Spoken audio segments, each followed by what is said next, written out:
Hi! Welcome back to my channel. ఈరోజు కథ 7 అడుగుల పయనం 47వ భాగం ముగింపు భాగాన్ని వినేద్దాం. నందుకి హర్షతో పెళ్ళైనా అది మనస్ఫూర్తిగా జరగలేదన్న బాధ, ఈరోజు హర్ష నిర్ణయం వల్ల నెరవేరిందన్న ఆనందంతో మనసంతా ఉక్కిరిబిక్కిరైపోయింది. అలా ఘనంగా పెద్దలందరి సమక్షంలో మనస్ఫూర్తిగా మరోమారు ఒక్కటయ్యారు హర్ష, నందినిలు. ఆ తర్వాత తలంబ్రాలాటలో హర్ష, విక్రమ్‌దలే పైచేయి అయితే ఉంగరాలాటలో నందు, సంయుక్తలదే పైచేయి అయింది. ఆ తర్వాత అరుణ్, శత్రు, రవిల పెళ్లి మొదలైంది. ఈసారి హర్ష, విక్రమ్‌లతో పాటుగా ఉదయ్‌ని కూడా బలవంతంగా లాగేసి అరుణ్, రవి, శత్రుల కాళ్ళు కడిగారు. కాసేపటికి కార్యక్రమం మొదలై మాంగళ్యధారణ కూడా అయిపోయింది. ఇక మిగతా కార్యక్రమాలు కూడా కానిచ్చి మొత్తం 5 జంటల్ని తీసుకుని గుమ్మం దగ్గర ఆపి పేర్లు చెప్పించి లోపలికి తీసుకెళ్లారు. ఆ తర్వాత రోజు సత్యనారాయణ వ్రతం చేయించి రాత్రికి ఫస్ట్ నైట్ ముహూర్తం కూడా పెట్టించేశారు.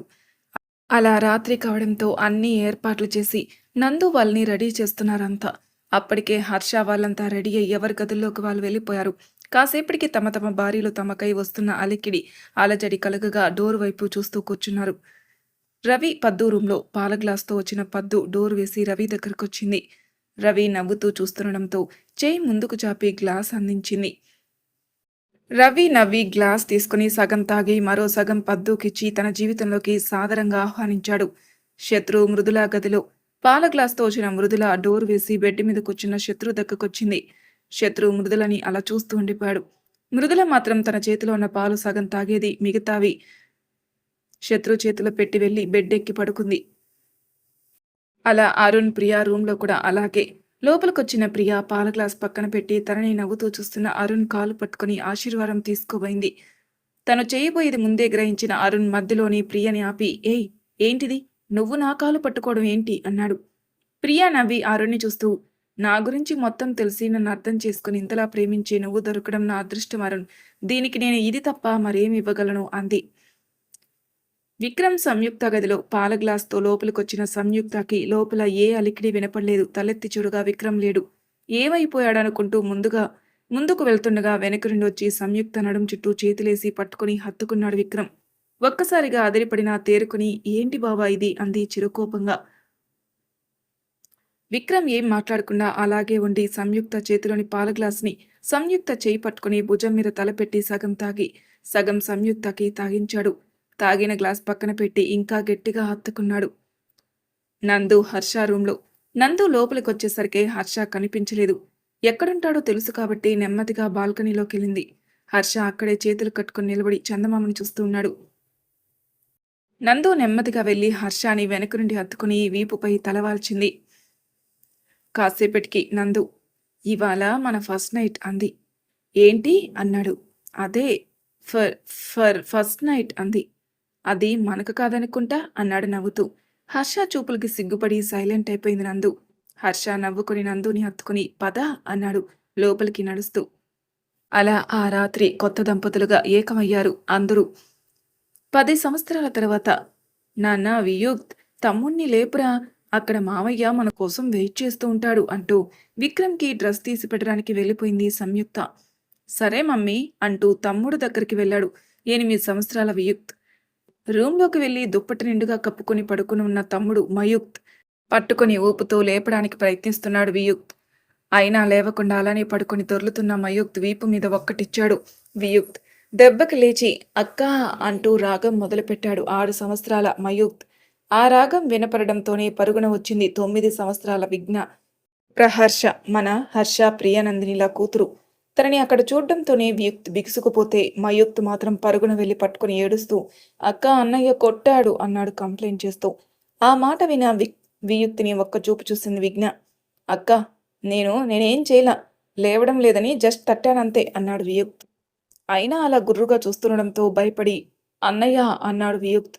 అప్పటికే మయుక్త్ అరుపుకి అక్కడికి రాబోతున్నవాడు కాస్త వియుక్త్ కూడా అరిచేసరికి మ్యాటర్ అర్థమై పరుగున వాళ్ళ గదికి వెళ్ళాడు నిహార్ వర్ధన్, మన విఘ్న ప్రహర్ష ట్విన్ బ్రదర్ అన్నమాట. గబగబా గదికి వెళ్ళి వియుని పట్టుకుని, ఏంట్రా, ఏమైంది అన్నాడు. అన్నయ్య, అక్కకి నువ్వైనా చెప్పు, నేను తమ్ముణ్ణి ఏమీ కొట్టలేదు అంటూ బిక్కమొహం వేశాడు. అది చూసి జాలేసి విఘ్న వైపు తిరిగి, కావాలని కొట్టలేదు కదరా, అయినా మామయ్య దగ్గరికి వెళ్ళాలి కదా, పద రెడీ అవుదాం అన్నాడు. పర్వీ, మీ అమ్మ ఎక్కడుందిరా? నా డ్రెస్ తీసి పెట్టమని చెప్పాను, పెట్టలేదే అన్నాడు అప్పుడే స్నానం చేసి వచ్చిన రవి. తెలీదు డాడీ, అమ్మ నన్ను రెడీ చేసి ఇక్కడే కూర్చో, నేను రెడీ అయ్యి వస్తాను అంటూ వెళ్ళింది. అవునా, అయితే ఇప్పుడిప్పుడే అవ్వదులే అనుకుని డ్రెస్ తీసుకుని రెడీ అయ్యి తన 9 ఏళ్ల కూతురుతో ఆడుకుంటున్నాడు రవి. ఇంతలో వచ్చింది పద్దు రెడీ అయ్యి. ఏంటే పాపను ఒక్కదాన్ని వదిలేసి వెళ్ళిపోయావు అన్నాడు రవి. ఒక్కతే ఎక్కడుంది బాబు, ఇంట్లో అంతా ఉన్నాం కదా అంది పర్వీ హెయిర్ సరిచేస్తూ. "హ్మ్, నేనన్నది పాపం ఒక్కతే ఆడుకుంటుంది కదా, అదే ఓ తమ్ముడో చెల్లో ఉంటే పాపం బావుంటుంది కదా" అన్నాడు రవి గోముగా. ఉంటుంది ఉంటుంది, అవన్నీ వచ్చాక చూసుకుందాం, ముందు పద అంది. అంటే వచ్చాక ఓకేనా అంటూ ఆత్రంగా అడిగాడు రవి. "హ్మ్, అవన్నీ తర్వాత, పద పద, బయట అమ్మా నాన్న వెయిట్ చేస్తున్నారు" అంటూ లాక్కుని పోయి మురళీకృష్ణ గారు వాళ్ళు కూడా రెడీ అవ్వడంతో అంతా కలిసి బయలుదేరారు. చిన్ను, చిన్ను, నా బెల్ట్ కనిపించట్లేదు అంటూ అరుస్తున్నాడు శత్రు. మృదుల ఎంతకీ పలకకపోవడంతో దృశ్య, అమ్మా దృశ్య, అమ్మని పిలువు అనడంతో సుశీల్ గారు, ప్రమోద్ గారుల దగ్గర ఆడుతున్న శత్రు 7 ఏళ్ల కూతురు వంటగదిలో సుజి, రజనీ గారితో కలిసి టిఫిన్ ప్రిపేర్ చేస్తున్న మృదుల దగ్గరికెళ్ళి, చిన్ను, డాడీ పిలుస్తున్నారు వెళ్ళు అంటూ చీర కొంగు పట్టుకుని లాగుతుంది. అబ్బా, చిన్ను ఏంటి చిన్ను, ముందు నీ బాబుని తన్నాలి, నీకలా నేర్పినందుకు అంటూ, సరే నేను వెళ్తాలే అంటూ రూమ్కెళ్ళింది. వెళ్ళడంతోనే డొక్కలో గుద్దుతూ, ఏంట్రా ఓ అరుస్తున్నావు, ఇదిగో నీ బెల్ట్ ఇక్కడే ఉంది కదా. అలా గుద్దిన చోట రబ్ చేసుకుంటూ, ఏంటే చేయి చేసుకుంటావు, ఫస్ట్ నైట్ గదిలో మొదలయ్యాయి నీ ఆగడాలు, ఇప్పటికీ ఆగలేదు, ఇక నా వల్ల కాదే అంటూ మృదులకి ముద్దు పెట్టుకుందామని వెళ్తుండగా డాడీ అంటూ వస్తూ డోర్ దగ్గర సౌండ్ వచ్చేసరికి దూరం జరిగి, హా నాన్న అన్నాడు దృశ్యాని. నానమ్మ పిలుస్తుంది, టైం అవుతుందట అంది. హా నాన్న పద అంటూ దృశ్యతో కలిసి బయటకొచ్చారు. తర్వాత అంతా కలిసి టిఫిన్స్ కానిచ్చి బయలుదేరారు. రే ఆర్య, ఆర్యాన్స్, ఆగరా, ఈ డ్రెస్ వేసుకోరా, ఆ టీషర్ట్తో వస్తానంటావేంట్రా, ఆగరా అంటూ తన 7 ఏళ్ల కొడుకు వెంట పడుతూ ఇల్లంతా తిరుగుతుంది ప్రియ. అబ్బబ్బా, మళ్ళీ మొదలయ్యాయా మీ పరుగులు, ఏం పిల్లలో ఏంటో, చిన్నప్పుడు ఆ అరుణ్ కూడా ఇంతే, వాడు వేసుకోవాలనుకున్నది తప్పితే నేను చెప్పేది వేసుకునేవాడే కాదు అంటూ ఆర్యన్ని పట్టుకోవడానికి ప్రియ వెనకాలే వెళ్లారు సౌజన్య. వాళ్ళని చూసి నవ్వుకున్నారు అక్కడే టిఫిన్ చేస్తున్న ఫనీ, శ్రీనివాస్ గారు. ఆర్యాన్స్ పరుగులు పెడుతూ ప్రియా అరుణ్ల రూంలోకి తీసుకుని వచ్చేస్తాడు. అక్కడికొచ్చి గది మొత్తం తిరుగుతూ గెంతుతున్న ఆర్యాని పట్టుకోవడానికి చూస్తూ అక్కడే బెడ్ మీద పడుకుని అక్కడ జరిగేదాన్ని తనకేం సంబంధం లేనట్టు పడుకుని తన 3 ఏళ్ల కూతురు ఆర్య గుండెల మీద పడుకోబెట్టుకుని ఆడుకుంటున్న కొడుకు అరుణ్ని చూసి కోపం వచ్చి, ఒరేయ్, అక్కడ నీ పెళ్ళాం నీ కొడుకుకి బట్టలు వేయడానికి అన్ని పాటలు పడుతుంటే నువ్వేమీ పట్టనట్టు నీ కూతురుతో ముచ్చట్లేసుకుంటున్నావు, వెళ్ళి నీ కొడుకు నాపరా అంటూ అరిచారు సౌజన్య. అంతా విని కూడా ఏమీ పట్టనట్టు అలానే ఆర్యతో ఆడుకుంటూ, అమ్మా, ఆ తల్లి కొడుకుల మధ్యలోకి మనం వెళ్ళకూడదు, తర్వాత వాళ్ళు ఒకటైపోయి మనల్ని ఆడేసుకుంటారు కాబట్టి వాళ్ళ పాటలేవో వాళ్ళనే పడని అంటూ కథ బంగారం అన్నాడు ఆర్యని అడుగుతూ బుక్కల మీద ముద్దు పెట్టి. ఆర్య నవ్వుతూ, అబ్బును బాన, అవునన్నా అంది అరుణ్కి ముద్దు పెడుతూ. బాగానే ఉన్నారా తండ్రి కూతుర్లు, నందుకి పెళ్ళయ్యే వరకు వాళ్ళు, ఇప్పుడు మీరు, ముందు వాణ్ణి పట్టుకోరా, వాడికన్నీ నీ బుద్ధులే అన్నారు అప్పటికే హాల్లోకి వెళ్ళిపోయి పరుగులు తీస్తున్న మనవణ్ణి చూసి. అది విన్న ఆర్య, నామ్మ, నువ్వు నాన్నని ఏమనుకో, అన్య అలానే చేస్తాడు చూడు, అమ్మతో వస్తాలిప్పుడు అంటూ అరుణ్ని వెనకేసుకుని వస్తున్న ఆర్యాని చూసి, సరిపోయిందే, నీ పోలికలే మీ అత్తవి అనుకున్న, బుద్ధులు కూడా దానివే వచ్చాయి అని అరుణ్ని చుట్టూ చేతులేసి ముద్దులు పెట్టుకుంటున్న ఆర్యాని చూసి నవ్వుతూ బయటికెళ్ళిన ఆవిడికి ఆర్య అరుణ్ చెప్పినట్టే ఆర్య ప్రియ చెప్పిన డ్రెస్ వేసుకుని ప్రియ చేయి పట్టుకుని నవ్వుతూ వస్తూ కనిపించాడు. అది చూసి నవ్వి లోపలికి వెళ్ళిపోయారు. కాసేపటికి అంతా తయారయ్యి బయలుదేరారు. కార్ డ్రైవ్ చేస్తున్న హర్షకి కాల్ రావడంతో పక్క కాపీ లిఫ్ట్ చేశాడు. ఎక్కడున్నారు హర్ష, అవతల వైపు నుండి వచ్చింది. హా బావా, దగ్గరలోనే వచ్చేస్తున్నాం అన్నాడు హర్ష. హా ఓకే విక్రమ్ అన్నాడు. హా, వాడు కూడా ఆన్ ది వే అన్నాడు హర్ష. ఓకే, నేను కూడా దగ్గరలోనే ఉన్నాను అంటూ కాల్ కట్ అయిపోయింది. కాల్ కట్ అయ్యాక ముందు కారులో విక్రమ్, పక్కన కూర్చున్న విఘ్న అంటే హర్ష కూతురు కాల్ చేసి, మామయ్య కాల్ చేశాడు, దగ్గరలోనే ఉన్నాడని డాడీకి చెప్పు బంగారం అన్నాడు హర్ష. ఓకే నాన్న అని హర్షకి చెప్పి విక్రమ్తో, రామ్ డాడీ మామయ్య కాల్ చేశాడంట అని చెప్పింది. హా సరే బంగారం, దగ్గరలోనే ఉన్నాం అని డ్రైవ్ చేస్తున్నాడు విక్రమ్. అరగంట తర్వాత అంతా శ్రీ యాదగిరి లక్ష్మీ నరసింహస్వామి కోవిల ముందు కారాపి దిగారు. అప్పుడే అక్కడికొచ్చారు శ్వేత, ఉదయ్, వాళ్ళ 2 ఏళ్ల కూతురు శ్రియ మరియు వాళ్ళ పేరెంట్స్తో. హ్మ్.